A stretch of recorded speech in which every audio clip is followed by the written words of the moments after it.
Baik, Bapak dan Ibu, kita simak, kita ikuti pemaparan materi yang kedua dari Bapak Sekretaris Direktur Jenderal Pendidikan Anak Usia Dini, Pendidikan Dasar dan Pendidikan Menengah, Kementerian Pendidikan Kebudayaan, Riset dan Teknologi. Kepada Bapak Dr. Praktono MTD, kami persilakan dengan materi Merdeka Belajar dan Transformasi Pendidikan Indonesia. Silakan Pak. Terima kasih.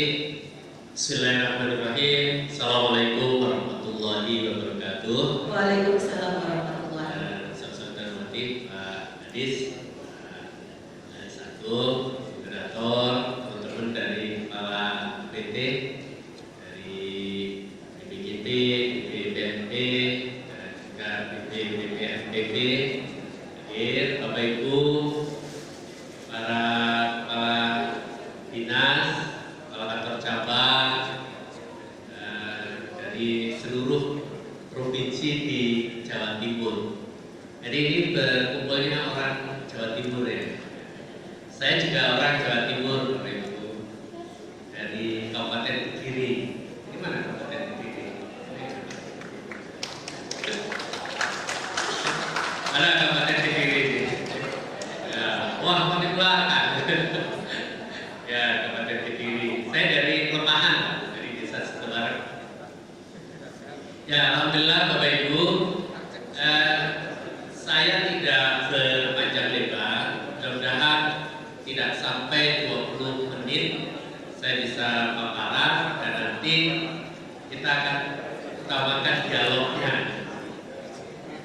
Kalau saya secara pribadi ada dua hal nanti yang ingin saya dapatkan. Satu, apakah program prioritas nasional ini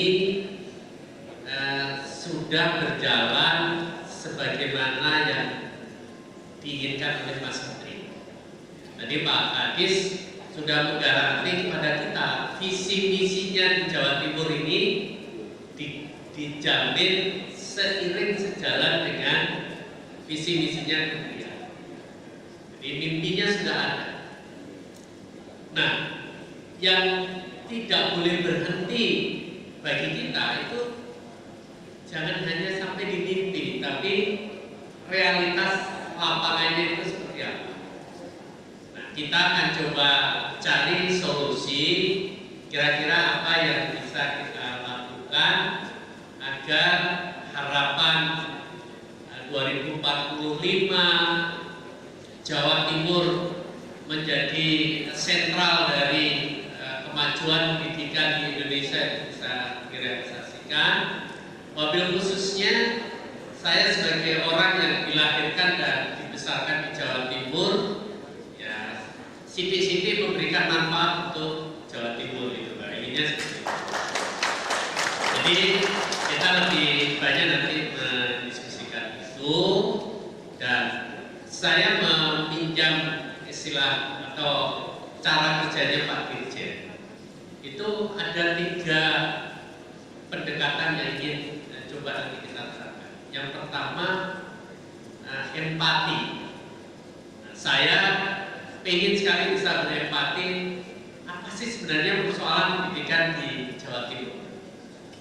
Saya pernah bawa Tamuto Foundation untuk punya proyek di Jawa Timur, sudah jalan di Pasuruan, tapi karena saya orang Kediri, ingin saya bawa ke Kabupaten Kediri. Nah, tapi belum berhasil, di Kedirinya mandek.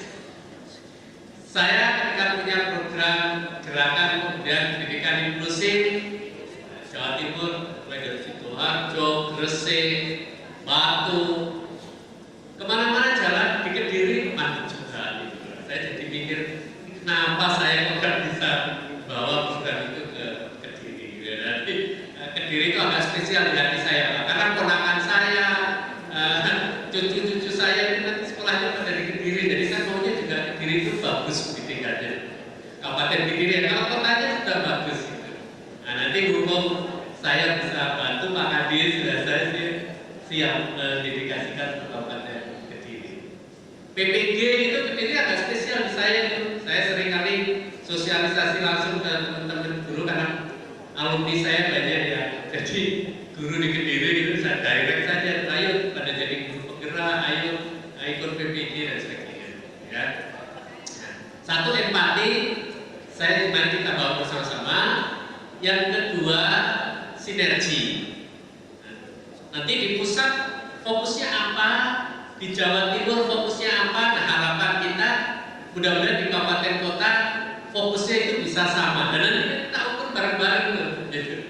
Nah, kita ukur bareng-bareng gitu. Yang masih merah kita kuningkan, yang kuning kita hijaukan. Nah, ini gak ada kaitannya sama politik. Ini hanya labelis pewarnaan dalam platform kita dan dashboard kita.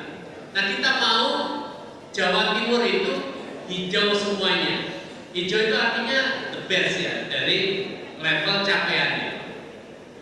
Lalu yang ketiga, setelah kita empati, kolaborasi, sinergi, maka yang ketiga kita kolaborasi. Maka ada inovasi, ada mitra pembangunan, ada Sampurna Foundation, semua potensi itu kita optimalkan, kita berdayakan. Jadi empati, sinergi dan kolaborasi. Slide-nya Bapak. Oh ya, silakan lanjutkan. Mengapa tiga hal itu perlu kita lakukan? Karena slide berikutnya, nah, kita lihat di fakta ya. Ini nasional Bapak dan Ibu. Nanti Bapak dan Ibu lihat isu ini di daerah masing-masing. Ya, dari rapor pendidikan. Dan nanti tanggal 5 Maret itu akan dirilis rapor pendidikan yang terbaru. Nah, cara refleksinya, Bapak dan Ibu coba lihat di kabupaten dan kotanya masing-masing. Misalkan gini, secara nasional 70% anak-anak kita memiliki kompetensi di bawah minimum. Di daerah Bapak itu seperti apa? Gitu. Nah, sudah lebih baik atau kurang? Literasi kita jeblok. Slide berikutnya coba ya. 1 dari 2 peserta didik kita dari 50% literasinya rendah. 2 dari 3 peserta didik kita numerasinya rendah. Lalu slide berikutnya slide berikutnya boleh di karakter perundungan kekerasan. Nah, itu juga problem, makanya di atas 20%. Kita lihat 3 isu penting ini dulu, karena ini yang pokok ya, literasi, numerasi, dan karakter. Nah, nanti Bapak dan Ibu lihat di kabupaten daerahnya masing-masing. Yang merah, nah, ayo mulai toto-toto. Itu tandanya kita dalam kondisi kritis. Jadi kalau orang ibarat ini sakit gitu, nah, yang merah-merah itu gambaran indikator bahwa itu layak dibawa ke perawatan ICU. Gitu. Tapi kalau kuning itu di ruang perawatan.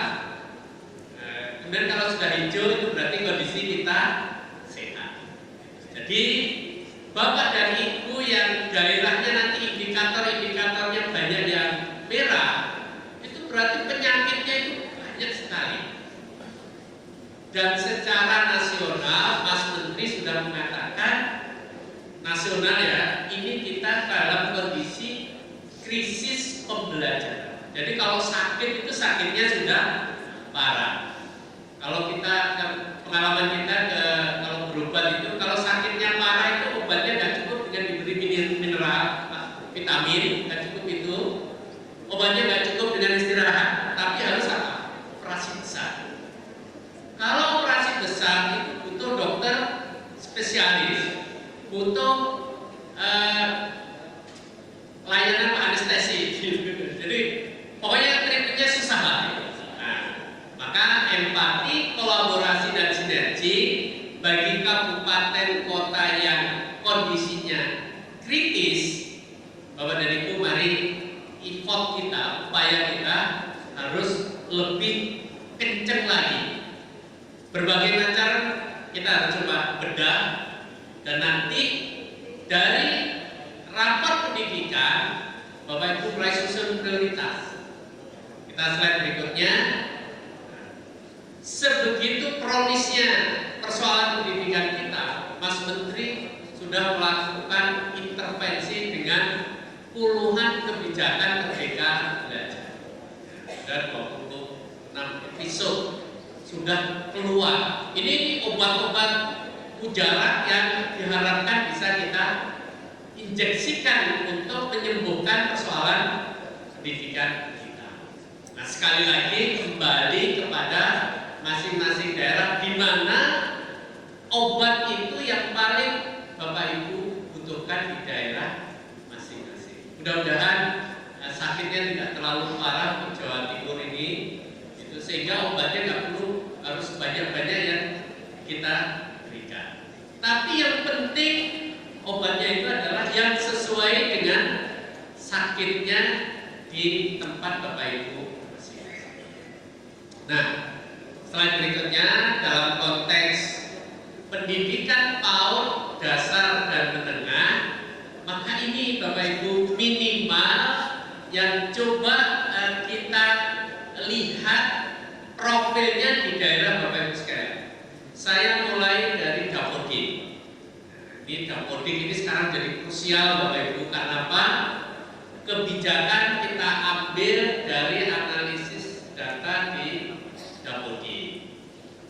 Kemudian audit-audit yang dilakukan oleh auditor itu seringkali juga mengacu kepada Dapodik. Tapi kan kita tahu ya, siapa sih sebenarnya yang mengisikan Dapodik? Kan guru, kepala sekolah, atau kadang melimpahkan kepada operator.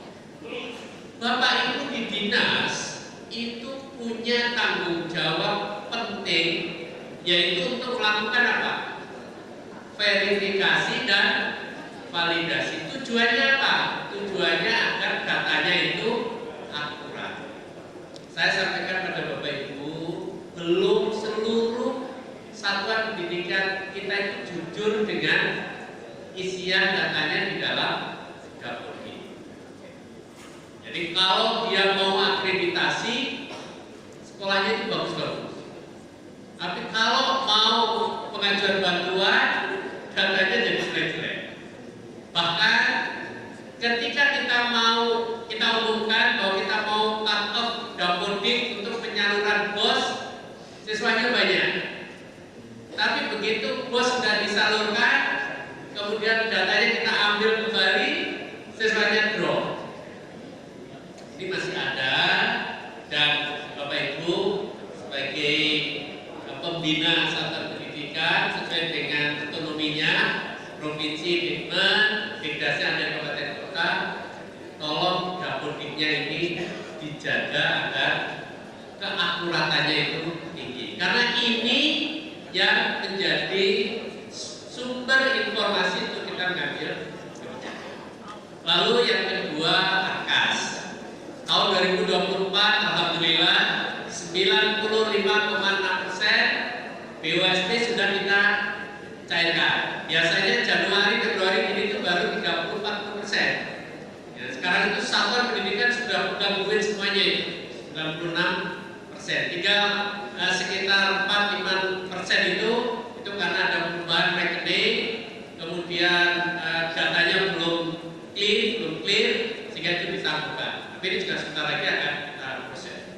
Nah, pengelolaannya juga sudah dibuat lebih simpel, ya. AKAS sudah dipadukan dengan Simpla sehingga sudah terkait terintegrasi dengan laporan pajak pemajak dan sebagainya. Dan kita mendorong pemanfaatan AKAS 4.0 100% di satuan pendidikan kita. Agar apa? Agar sekolah tidak terlalu disibukkan dengan pertanggungjawaban untuk pengelolaan dana sosial. Lalu asesmen nasional sudah lewat, nanti tanggal 5 Bapak Ibu akan terima hasilnya, akan dirilis, akan nanti dipelajari. Sekolah sehat ini juga harus tetap dikampanyekan, dikampanyekan. Nah, teknologi digital ini, ya, gadget ini sudah sangat mengganggu perkembangan anak-anak kita.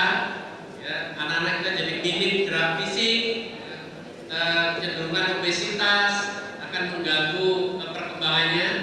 Semua pendidikan kita akan sia-sia, akan mubazir kalau anak-anak kita kemudian untuk menjadi generasi yang sakit-sakitan sehingga nggak akan bisa optimal. PDDB, saya berharap mudah-mudahan Jawa Timur tetap terus depan, ya, nggak ada isu-isu yang ribut seperti 2023. Kebijakan zonasi bisa diterapkan dengan baik.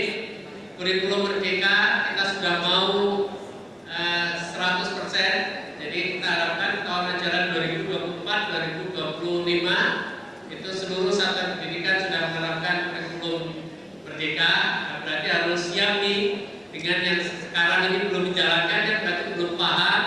Nah, apa kira-kira nanti strategi solusinya? Apa mendampingkan yang sekolah penggerak dengan sekolah di sekitarnya, atau nanti teman-teman di PT bisa dikolaborasikan melakukan sosialisasi dan pendampingan. Transisi dari PAUD ke SD yang menyenangkan. Target Mas Menteri, di sekolah negeri tidak ada lagi seleksi calistung untuk masuk ke SD, tapi PR-nya Bapak Ibu untuk transisi PAUD ke SD yang menyenangkan itu bukan di PAUD-nya, ya. Di PAUD-nya alhamdulillah sudah relatif baik, relatif bagus. Bagaimana guru-guru PAUD mendampingi peserta didiknya. Tapi justru problemnya itu ada di guru SD kelas rendah, yaitu bagaimana mengajarkan baca, tulis, hitung, bagaimana guru melakukan proses pembelajaran ketika anak didiknya belum memiliki kemampuan membaca, menulis, dan nah ini perlu ada semacam langkah-langkah mitigasi, perlu ada pelatihan, dan saya kira di timnya Pak Mufair ini siap untuk berkolaborasi dengan teman-teman. Tapi karena jumlah gurunya sangat besar, nah ini harus dibuat kembali lagi skala prioritasnya, mana yang urgent untuk diintervensi. Lalu sekolah penggerak ini juga terus kita selesaikan, karena sekolah penggerak ini adalah satu sekolah model dari implementasi kurikulum Merdeka. Ini konsepnya juga harus benar. Sekolah penggerak bukan sekolah unggulan, tapi ini adalah sekolah yang kita harapkan bisa mentransformasi dirinya dalam melalui implementasi kurikulum Merdeka. Nah, ada juga yang nanti menjadi poin penting di program prioritas ini, yaitu terkait dengan unit layanan disabilitas dan juga Satgas Pencegahan dan Penanganan Kekerasan. Itu ya, jadi Bapak dan Ibu, kesimpulannya mari kita merefleksi diri kita, apa yang menjadi isu utama kita, ini harus segera kita tangani, dan kemudian kita cari solusinya. Nah, apa solusi-solusi yang kemudian secara masif bisa kita gunakan agar persoalan-persoalan tadi itu bisa teratasi dengan baik? Ini ada beberapa hal yang perlu saya garis bawahi. Saya mau langsung di slide yang halaman 8 yang ini, ya, platform Merdeka Ngajar. Jadi Bapak Ibu, kalau kita mau lihat berapa jumlah guru yang sudah login di PMM, itu kita semuanya happy. Sudah lebih dari 3 juta platform Merdeka Mengajar ini diakses oleh guru dan tenaga pendidikan. Tapi itu baru login. Ketika kita lihat apa aktivitas yang dilakukan oleh guru, drop. Salah satu contohnya, di dalam platform itu ada fitur guru belajar. Ini adalah satu-satunya sarana bagi guru untuk melakukan pelatihan secara mandiri. Ya, flow-nya, pemanfaatannya dalam 1 bulan itu tidak lebih dari 80.000. Bayangin, dari 3 juta maksimal hanya 80.000 guru itu melakukan pelatihan mandiri. Padahal di situ sudah ada ratusan modul pelatihan yang bisa diikuti oleh guru. masih sangat kan. Kemudian kita pikir, lalu caranya apa nih agar guru-guru itu mau untuk belajar? Makanya kalau Bapak dan Ibu di daerah punya kebijakan yang itu bisa memaksa atau mendorong guru untuk belajar, silahkan digunakan. Misalkan Bapak dan Ibu di daerahnya punya kebijakan pemberian tunjangan kinerja daerah kepada guru, bisa nggak ya kalau itu kita kaitkan? Tunjangan kinerja daerah TKD-nya bisa dicairkan kalau guru itu misalkan menyelesaikan 2 modul pelatihan di dalam kelas. Wah, kalau itu bisa akan sangat luar biasa. Bapak Ibu punya bosda, misalkan ini. Bosda bisa disalurkan kalau apa? Misalnya 50% guru di situ belajar atau memanfaatkan platform pendidikan. Saya kira ide-ide kreatif itu perlu dipertimbangkan sehingga kemudian guru mau belajar itu bisa. Lalu yang juga di slide berikutnya persoalan komunitas belajar. Komunitas belajar ini adalah aktivitas guru belajar dengan teman sejawat. Ya. Keterbatasan kita untuk mengawasi langsung ke guru-guru, maka itu kita tutupi dengan aktivitas rutin yang mereka kumpul dengan sesama guru, diskusi tentang persoalan belajar, lalu kemudian dicari solusinya kira-kira apa. Tidak perlu Bapak dan Ibu harus menghadirkan narasumber-narasumber, tapi bisa antar sesama mereka. Jadi kalau contohnya saya Pak Aris, moderator, ini dari sekolah yang sama misalkan SD Negeri 1 Surabaya. Saya kelas 1, ngajar kelas 1, Ibu ngajar kelas 3, Pak Aris ngajar kelas 2. Yang namanya komunitas belajar itu 2 jam minimal dalam setiap pekan kami duduk bareng diskusi. Pak Aris masalahnya apa di kelas? Saya masalahnya apa? Ibu masalahnya apa? Kemudian kita diskusikan. Ternyata kita itu sering mengalami masalah bagaimana mengatasi anak yang tidak semangat mengikuti pembelajaran di dalam kelas. Lalu kita observasi anak itu. Setelah diobservasi, ketemu akar masalahnya apa? Oh, ternyata akar masalahnya anak ini tidak bisa fokus dalam belajarnya karena mungkin di rumah lingkungan keluarganya sedang tidak bagus antara ayah dan ibunya. Kalau ini terus bisa kita kembangkan, maka insya Allah satu persatu masalah belajar anak-anak itu bisa kita kembangkan. Nah, saya kembali, saya juga sangat berharap pada teman-teman di dinas kabupaten, kalau ke sekolah itu nitip 2 hal ini ya Bapak Ibu. Satu, akses ke dalam platform Merdeka Mengajar, berapa guru yang sudah akses, berapa modul yang sudah diselesaikan, nah, dan seterusnya. Lalu yang kedua, komunitas belajar ini ada apa tidak? Kalau tidak ada, tolong didorong, diingatkan untuk dibuat komunitas belajar.